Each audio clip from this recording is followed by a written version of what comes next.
கர்த்தருடைய பரிசுத்த நாமத்திற்கு ஸ்தோத்திரம். இன்றைய நாளுக்கான தேவவார்த்தை ஏசாயா 43 அதிகாரம் 1, 2, 18 மற்றும் 19 வசனங்கள். இப்போதும் யாக்கோபே, உன்னை சிருஷ்டித்தவரும் இஸ்ரவேலே, உன்னை உருவாக்கினவருமாகிய கர்த்தர் சொல்கிறதாவது: பயப்படாதே, உன்னை மீட்டு கொண்டேன், உன்னை பேர் சொல்லி அழைத்தேன், நீ என்னுடையவன்.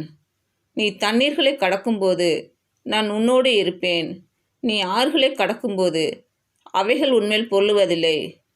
நீ அக்கினியில் நடக்கும்போது வேகாதிருப்பாய், அக்கினி ஜுவாலை உன் பேரில் பற்றாது. முந்தினவைகளை நினைக்க வேண்டாம், பூர்வமானவைகளை சிந்திக்க வேண்டாம். இதோ, நான் புதிய காரியத்தை செய்கிறேன், இப்பொழுதே அது தோன்றும், நீங்கள் அதை அறியீர்களா? நான் வனாந்திரத்திலே வழியையும் அவாந்திர வெளியிலே ஆறுகளையும் உண்டாக்குவேன். இன்று பிறந்த நாள் மற்றும் திருமண நாள் காணும் அனைவருக்கும் இயேசு கிறிஸ்துவின் நாமத்தினாலே வாழ்த்துக்கள். கர்த்தர் உங்கள் பலவீனங்களை மாற்றி உங்களுக்கு பலத்தை கட்டளையிடுவாராக. கர்த்தர் உங்களையும் உங்கள் பிள்ளைகளையும் உங்கள் பிள்ளைகளின் பிள்ளைகளையும் ஆசீர்வதிப்பாராக.